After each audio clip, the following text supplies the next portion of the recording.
नमस्कार दोस्तों स्वागत है आप सबका आपका अपना यूट्यूब चैनल सूरज शाहदेव में। मैं हूं सूरज शाहदेव। दोस्तों आज हम इस वीडियो के माध्यम से चर्चा करने वाले हैं झारखंड की राजनीति के बारे में।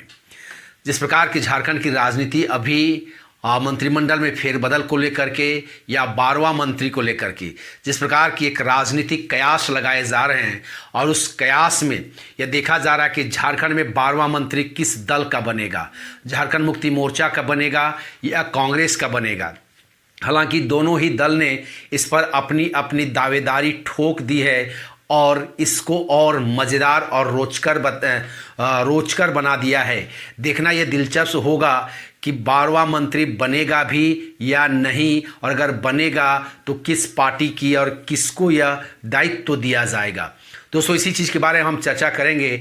चर्चा शुरू करने से पहले दोस्तों आपसे छोटी सी रिक्वेस्ट होगी कि अगर आपको यह वीडियो पसंद आए, अच्छा लगे, तो वीडियो को ज़रूर लाइक करें और दोस्तों के साथ शेयर करें। और जो दोस्तों अगर आप इस चैनल में नए हैं तो इस चैनल को ज़रूर एक बार सब्सक्राइब कर लें, ताकि मैं कोई भी नया वीडियो अगर किसी भी मुद्दे को लेकर के मैं अपलोड करूँ डालूँ तो उसका नोटिफिकेशन आप तक पहुँच जाए। दोस्तों अभी मैंने पिछले दिन एक वीडियो अपलोड किया था जिसमें मैंने कहा था कि झारखंड के 12वां मंत्री किसको बनाया जा सकता है या झारखंड में फेरबदल भी की जा सकती है। हालांकि दिल्ली में जो झारखंड की राजनीति शिफ्ट कर गई है और दिल्ली से ही जिस प्रकार से बयानबाजी की जा रही है, रामेश्वर उरांव ने जिस प्रकार से वहाँ पहुँच दिल्ली से एक बयान जारी किया है और उन्होंने कहा है कि कोई भी मंत्री को फेरबदल नहीं किया जाएगा, किसी को नहीं हटाया जाएगा। उन्हें नहीं मालूम कि यह बात यह हवा कहाँ से आई है, लेकिन हालांकि उन्होंने साथ ही साथ ये भी कहा दोस्तों कि अभी तक इस पर किसी चेहरे को बदलने की या हटाने की बात पर चर्चा नहीं की गई है। कल तक क्या होगा इसके बारे में उन्हें नहीं मालूम, यानी कि कहीं ना कहीं वो भी जान रहे हैं कि आज नहीं तो कल इस पर चर्चा होने वाली है, किसी चेहरा को बदला जाएगा। दूसरी बात दोस्तों, अगर रामेश्वर उरांव जी कहते हैं कि किसी का भी चेहरा नहीं बदला जाएगा, कोई फेरबदल नहीं किया जाएगा, तो झारखंड के मुख्यमंत्री श्री हेमंत सोरेन जी ने कृषि विभाग की समीक्षा क्यों करने की निश्चय किया है। उन्होंने अपने जो सचिव है उन्हें पत्र विनय कुमार चौबे जी को उन्होंने कहा है कि जो जिम्मेदारी या जो काम कृषि विभाग को दिया गया था झारखंड सरकार के द्वारा, उन कामों को, उन कार्यों को कृषि मंत्री कितने धरातल पर उतारे हैं या कितने सफल हुए हैं, इसको लेकर के एक रिपोर्ट उनको सौंपी जाए। और मुख्यमंत्री के सचिव जो हैं विनय कुमार चौबे जी, उन्होंने कृषि मंत्रालय के सचिव को पत्र लिख करके इसकी जानकारी देने का रिक्वेस्ट उन्होंने किया है। यानी कि दोनों ही बातों को अगर हम तुलना करें दोस्तों, जहां रामेश्वर उरांव जी कहते हैं कि चेहरा नहीं बदला जाएगा, तो वहीं अगर हम देखें तो सिर्फ और सिर्फ कृषि मंत्रालय का ही समीक्षा क्यों किया जा रहा है।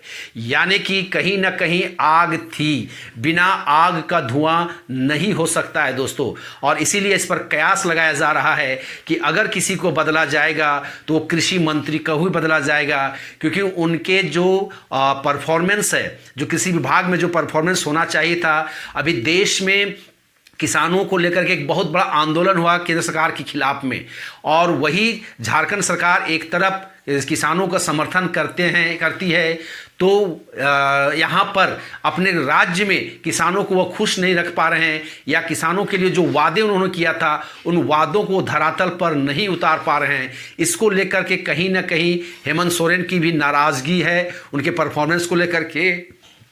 और ऐसा अनुमान लगाया जा रहा है दोस्तों कि अगर चेहरा किसी का बदला जाएगा तो कृषि मंत्रालय का ही चेहरा जो होगा मंत्री, वो बादल पत्रलेख का ही चेहरा बदला जाएगा।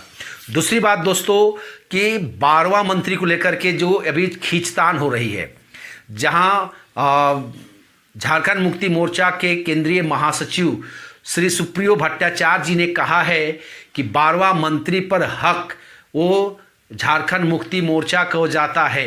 उन्होंने साफ साफ कहा है कि जब सरकार बन रही थी, गठबंधन की सरकार बन रही थी, उसी वक्त ये निर्णय लिया गया था कि 741 की आधार पर मंत्री पद डाले जाएंगे। यानी कि झारखंड मुक्ति मोर्चा जो सबसे बड़ा दल, उसके 30 विधायक हैं, तो उसको 7 मंत्री का पद दिया जाएगा। वहीं कांग्रेस जिसके पास 16 विधायक हैं और 2 जो झारखंड विकास मोर्चा के जो विधायक बंधु तिर्की और प्रदीप यादव जी के पार्टी में शामिल होने के बाद कांग्रेस के 18 विधायक हो गए, तो उसको 4 मंत्रालय दिया जाएगा। वही राजद का 1 मंत्री है तो उसको एक विधायक है तो उसको 1 मंत्रालय दिया जाएगा, और यही दिया गया है। हालांकि कांग्रेस के नेताओं की बातों को अगर हम देखें, सुने और गौर करें तो ऐसा जाहिर होता है दोस्तों, कांग्रेस के अध्यक्ष जी ने कहा है कि 12वां मंत्री का जो हक है, जो प्रदेश अध्यक्ष रामेश्वर उरांव जी, उन्होंने स्वयं कहा है कि झारखंड में 12वां मंत्री के पद पर जो हक बनता है वो कांग्रेस का हक बनता है। और एक राजनीतिक दल होने के कारण अगर कांग्रेस पार्टी ने दावा किया है तो कोई गलती नहीं किया है। अतः ये अब उन्होंने साफ साफ ये भी कहा है कि यह निर्णय लेना मुख्यमंत्री की जिम्मेदारी है, उनके ये में अधीन आता है कि वो किनको मंत्री बनाए और किसको नहीं बनाए। अतः उन्होंने भी बॉल पूरी तरह से झारखंड मुक्ति मोर्चा की ओर डाल दिया है। हालांकि कांग्रेस में भी यह चर्चा है कि 12वां मंत्री हर हाल में कांग्रेस का ही बनना चाहिए, क्योंकि उनके 6 मंत्री हैं, कांग्रेस के 4 हैं। तो अभी अगर कांग्रेस का 5 मंत्री हो जाएगा कोई नुकसान नहीं होगा। दोस्तों दूसरी बात यह है कि अगर ये 12वां मंत्री बनेगा तो कौन बनेगा। अभी कुछ समाचार पत्रों को पढ़ने के बाद ऐसा जाहिर हो रहा है कि ईसाई मंत्री को ही या जनरल कैटेगरी से भी एक मंत्री को बनाया जा सकता है। तो अगर ईसाई समुदाय से बनाया जाएगा तो झारखंड मुक्ति मोर्चा से सबसे बड़े दिग्गज वरिष्ठ नेता जो शिबू सोरेन के साथ मिलकर के राजनीति किए थे, उनमें से डॉक्टर स्टीफन मरांडी जी का नाम आता है। वो ईसाई समुदाय को बिलोंग करते हैं और वो इसका प्रबल दावेदार हो सकते हैं। लेकिन ऐसा कहा जाता है कि हेमंत सोरेन के साथ उनके अच्छे ताल्लुकात नहीं होने के कारण अभी तक उनको मंत्रिमंडल में कोई स्थान नहीं दिया गया है, जबकि वो सबसे बड़े हकदार हैं, क्योंकि वो एक पढ़े लिखे अनुभवी पूर्व राजनीतिज्ञ हैं और हेमंत सोरेन के पिताजी के साथ मिल करके वो झारखंड में राजनीति किए हैं। जब हेमंत सोरेन राजनीति में नहीं थी तब वो झारखंड मुक्ति मोर्चा की राजनीति किया करते थे, झारखंड मुक्ति मोर्चा को आगे बढ़ाया है। लेकिन आज हेमंत सोरेन के मुख्यमंत्री बनने के बाद उनको कहीं पर जगह नहीं दी गई है। अगर ईसाई समुदाय को में से किसी को अगर दिया जा सकता है तो वो दिया जा सकता है दोस्तों, तो स्टीफन मरांडी को जेएमएम से, अगर जेएमएम के खाते में 12वां मंत्री गया तो उनको यह पद मिल सकता है। दूसरी बात दोस्तों, अगर कांग्रेस को 12वां मंत्री बनाने की अधिकार दिया गया या उनको मौका मिलता है तो मुझे लगता है कांग्रेस बंधु तिर्की और नमन कोंगाड़ी के बारे में विचार करेगी।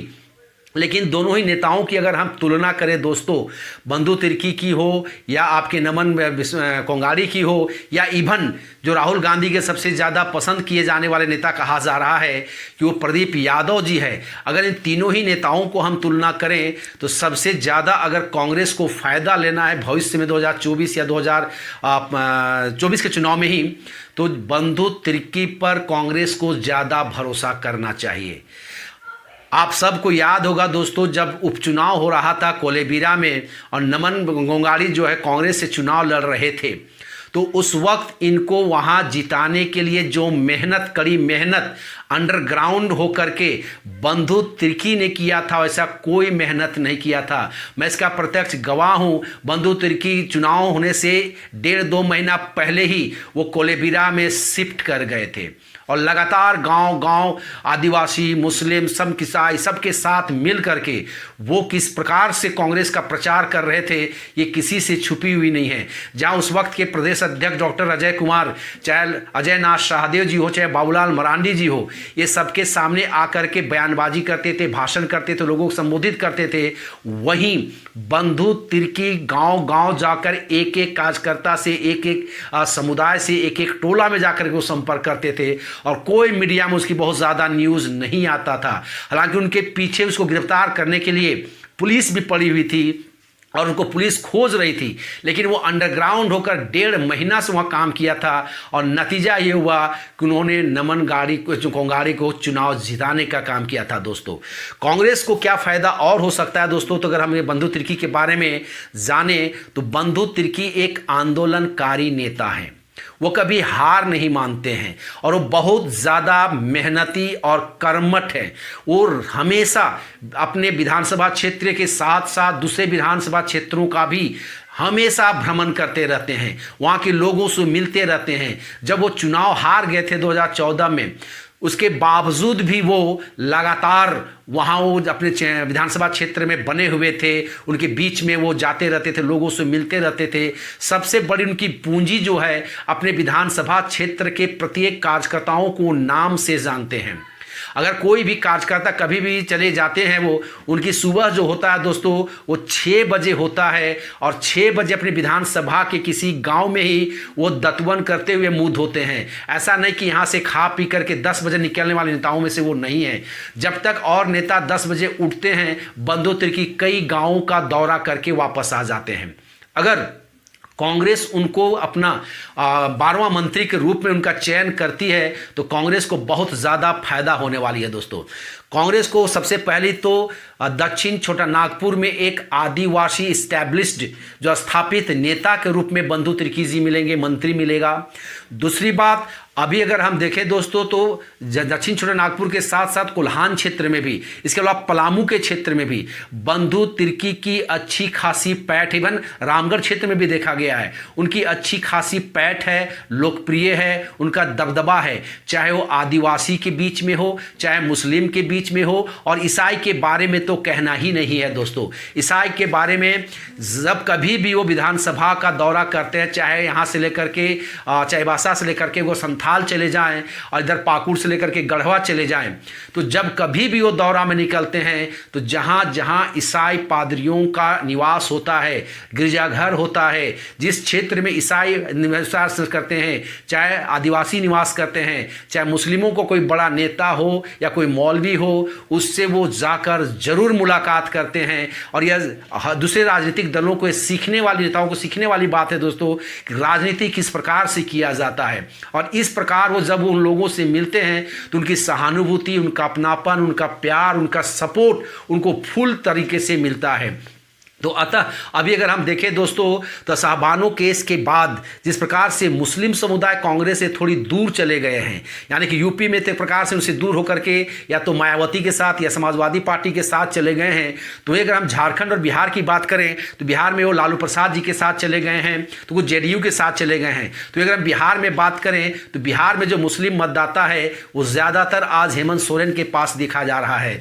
अगर इस तरह से रहा तो कांग्रेस पार्टी आने वाला समय में और कमज़ोर होगा और बिना बैसाखी का वो कभी भी अपने दम पर खड़ा नहीं हो पाएगी। अतः कांग्रेस पार्टी को अगर झारखंड में मजबूती के साथ खड़ा होना हो या खड़ा होना चाहती है तो बंधु तिर्की जैसे नेता को मंत्री ज़रूर बनाना चाहिए। उनकी पकड़ आदिवासियों में है, मुस्लिमों में है, ईसाइयों में है। यहाँ के जो दक्षिण छोटा नागपुर के जो 5 जिले हैं, चाहे रांची हो, लोहरदगा हो, गुमला हो, सिमडेगा हो, खूंटी हो, इसके साथ साथ आपके चाईबासा हो, चाहे आपके सरायकेला हो, चाहे इधर रामगढ़ हो, चाहे पलामू के जो 3 जिले हैं, इन जिलों के भी मुस्लिम हो, वहाँ के ईसाई हो और वहाँ के आदिवासी हो, बंधु तिर्की पर बहुत ज़्यादा भरोसा करते हैं।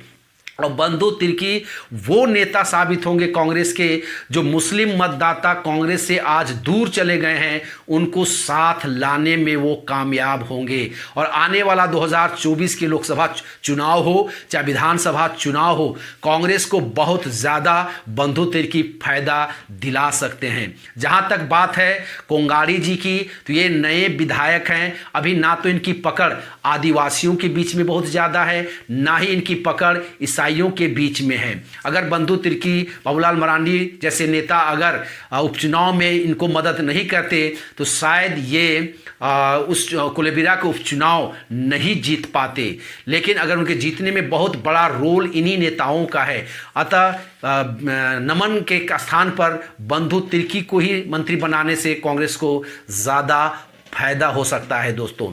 वही अगर हम बात करें दोस्तों कि ऐसी अटकलें भी लगाई जा रही है कि 12वां मंत्री के रूप में कहीं जनरल कैटेगरी के किसी विधायक को मंत्री ना बना दिया जाए। तो अगर जनरल कैटेगरी के किसी विधायक को मंत्री बना दिया जाए तो इसमें सबसे बड़े दावेदार के रूप में पूर्व कांग्रेस के वरिष्ठ नेता और मंत्री राजेंद्र प्रसाद, दिवंगत नेता राजेंद्र प्रसाद सिंह के बेटे अनूप कुमार सिंह जो बेरमो से विधायक हैं, उनका नाम भी उछाला जा रहा है। हो सकता है उनको भी मंत्री के रूप में कैबिनेट में शामिल किया जा सकता है दोस्तों। तथा देखना दिलचस्प होगा दोस्तों कि जिस प्रकार से दोनों ही दलों में बयानबाजी हो रही है। एक तरफ झारखंड मुक्ति मोर्चा कहती है कि 12वां मंत्री में हक झारखंड मुक्ति मोर्चा का है, तो वहीं कांग्रेस हक कहती है कि 12वां मंत्री के रूप में जो पद है उस पर कांग्रेस का हक है। अब ये देखना लाजमी होगा कि इन दोनों की लड़ाई में 12वां मंत्री बनता भी है या नहीं बनता है। जिस प्रकार से पिछले 1.5-2 साल से वो स्थगित किया गया है, क्या इस बार भी उसको स्थगित किया जाएगा या बनाया जाएगा, देखना बहुत ही दिलचस्प होगा दोस्तों। अतः जो भी इस पर डेवलपमेंट होगा मैं इसको वीडियो लेकर लगातार आपके पास आता रहूँगा। जाने से पहले आपसे रिक्वेस्ट होगी दोस्तों कि अगर ये वीडियो आपको अच्छा लगा हो, आपको लगा हो जो जानकारी मैंने दिया वो जानकारी अच्छी हो, आपको अच्छा पसंद आई हो, तो आपसे रिक्वेस्ट होगा इस वीडियो को लाइक करें, दोस्तों के साथ शेयर करें और कमेंट जरूर करें दोस्तों। अगर आप इस प्रकार से किसी और विषय पर भी वीडियो चाहते हैं कि मैं वीडियो बनाऊँ तो उस पर ज़रूर कमेंट करें। मुझे एक वीडियो बनाने का कमेंट आया है कि मैं जेपीएससी के ऊपर में वीडियो बनाऊँ, बहुत जल्द मैं जेपीएससी के ऊपर भी वीडियो बनाने वाला हूँ दोस्तों। अतः दोस्तों तब तक के लिए नमस्कार, जय हिंद।